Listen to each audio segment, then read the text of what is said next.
Get ready for this. What? You ready? Oh, what? So Harry Kane has settled both on and off the pitch as Bayern Munich released a video today of him dressed in lederhosen, eating sausage and drinking Stein. Alongside... those sausages look horrible. Yeah, they don't... I like the look of the lager. Look. Yeah, they don't look great, do they? Which I think was very much Harry Kane's sentiments as well. It tastes better than it looks. Yeah. For sure. A little bit, yeah. The shorts are a little bit tight, so yeah, it's a new outfit. I've never wore one before, so something to get used to. There you go. Look at that. Beautiful, Craig. Well, listen, if I was getting offered a beer that size, I'd wear anything as well. Yeah, free beer that size, most definitely. Well, it's part of the culture, isn't it? It's great. Jürgen, Thomas Müller was teaching him how to eat a sausage properly. I didn't know there was a technique to it. Oh, definitely. There's a technique to it, absolutely. And then it's the question, you eat it with the skin or without the skin, the white sausages. But the most important part is you have to drink a beer with it. And that's before noon in the morning. And so I hope he's getting used to it. Sometimes you switch the training sessions, basically, and say, instead of going to training, we go to the whatever pub, and you have white sausages with a beer. And that's the Bavarian tradition. And I think he's looking really, really good in it. And I mean... he's got already 3 goals. What else do you want? Exactly. The big question is who wore it best? This is obviously Harry Kane. But if we go back to the Jürgen Klinsmann days... Oh, wait, that's all right. Okay, there's Harry. Right, where's Jürgen? It's coming. Here it goes. God, what a build-up this is for this. Oh, my God, we don't need to squeeze it up. Hey, there it is. You sure he's not going hunting there? Jürgen, yours looks a bit half-hearted. Yeah, but in those days, actually, we drank the beer double the size. We drank the 1 liter beer and not the half a liter beer that Harry drank. Yes. So we kind of, we did it the real way. Jürgen, those white sausages look horrible. Yeah. They are unbelievable. I miss them so much, I tell you. Oh, really? Well, there we are. Should we talk about football or sausages? What's your move into?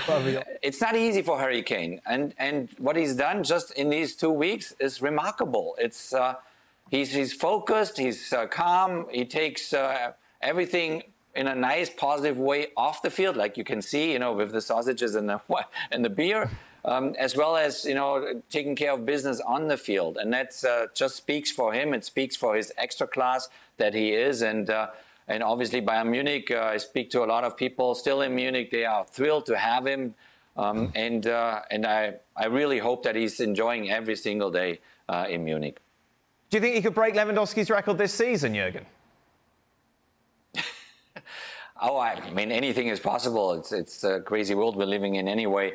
But it's a tough one, okay? We're talking here about 41 goals. That's a little bit much. Meanwhile, you take a look at the bookies, Jules. They've got Bayern, second favourites behind Manchester City to go all the way and win the Champions League. Are they the second best team in Europe at the moment, do you think? They don't play like it. I think they've got they have the squad, they have the stars, they have the key players to maybe be the second best in Europe. But right now, as we've said many times on the show, this Tuchel Bayern is still, I think, a bit slow. They still, for my liking, don't create enough. Even at the weekend against Augsburg, it's a derby, and yes, they won, of course, but it was not too convincing again. And I think they will get better, of course, and the more Harry Kane will get used to play with Sané, Gnabry, and Coman, and then when Musiala comes back from his injury as well, and Kimmich and everybody else, he will be better, the team will be better around him. So you can expect them to go from strength to strength. But right now, they're the second best in Europe. Yeah, maybe they are. I think they could beat anybody on that day because they're that good and they've got that squads. But I think collectively, there's still a lot of work to be done. You agree? Yeah, I mean, I think when you bring in a player like Kane, he can be the difference maker. I don't think he'll be breaking any records this year. That's a big ask. He's going to have a great season. You're buying the finished article, and when you see any clip of Thomas Tuchel being interviewed or any little videos that do the rounds online around the Harry Kane signing, he's like a cat that's got the cream. Right. Because he knows what he's got. He doesn't have to worry about that position. He can worry about the other positions because he knows he's got a guy that generally stays fit, plays a lot of games, and guarantees him goals. I don't think people realise, a lot of people, just how good a footballer Harry Kane is, how clever a footballer. He's not the quickest. He's not the quickest, but he gets himself in good positions. He understands the game. He's still going to be dropping off deeper like he did in his Tottenham and in his England days. But he's got good quick runners to run in behind him, like those three that played at the weekend. You know, Coman, Gnabry, Zane, and when Musiala's fit, working around him as he was in the Bremen game. When he scored that goal, Sané, from the little flick from Harry Kane, OK, Werder Bremen's backline wasn't great. But I think it allows... That worry has gone. OK, it was a lot of money and it puts pressure on. But unless Harry Kane gets injured, then Thomas Tuchel has to concern himself with the other parts of the team, which are the bigger problem, particularly the back four. If that back four... And they've brought in the boy from Napoli, Kim, is a fantastic defender. He was voted the best in Italy.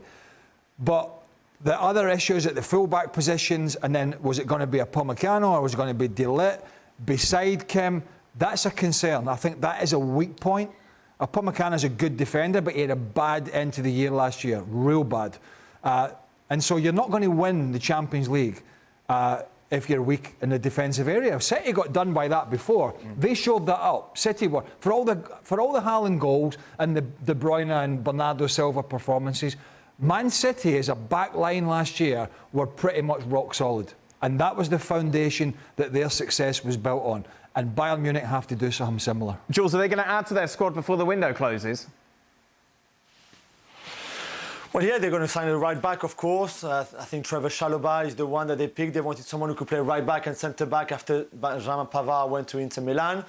And then there's this number 6 discussion, let's put it that way, between Thomas Tuchel and the people above him at the club who are not too convinced about getting another kind of defensive midfielder, because you already have Kimmich and Goretzka, Leimer and Gravenberch, who is the big enigma, who's never played, not under Tuchel, not under Nagelsmann before, who's still there at the club. So do you swap him? Do you keep him? Do you loan him?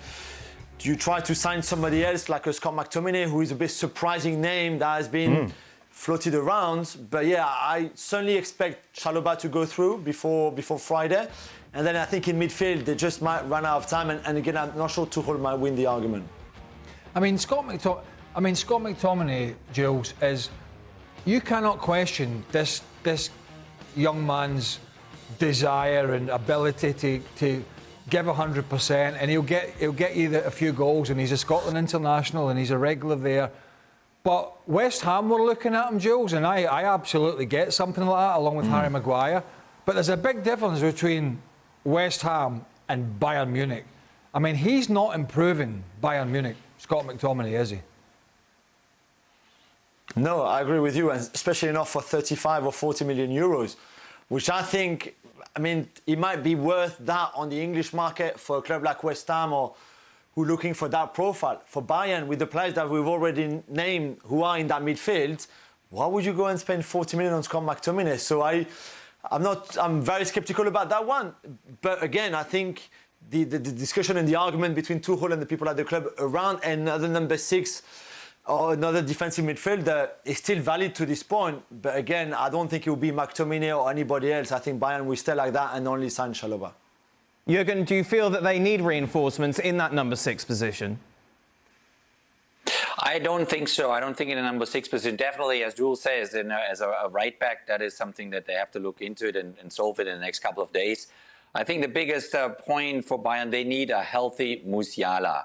So this kid right now injured for a couple of weeks is the key. It's the key to success, especially on the international level. If they want to go far in the Champions League, which they expect, and if you're a Bayern Munich fan, you expect every year to go at least in the Final Four of the Champions League, they need Musiala healthy, and they obviously need Harry Kane healthy. If one of these two get injured, there's a problem there. So hopefully Musiala will come back soon. And Musiala is the change of pace, is the change of... He's creative, he's a difference maker on the field, even if he's still very, very young. But once Musiala is not on the field, as you said before, the game slows down, the build-up is slower, and it takes more time to get the four forward players, forward-minded players into action. So hopefully if Musiala comes back soon, then that solves that problem. But they will go definitely again into the transfer market before it closes on the 1st of September. Well, thank you very much for watching ESPN on YouTube. For more sports highlights and analysis, be sure to download the ESPN app. And for live streaming, premium content, and let's not forget as well, ESPN FC 7 days a week. Subscribe to ESPN Plus.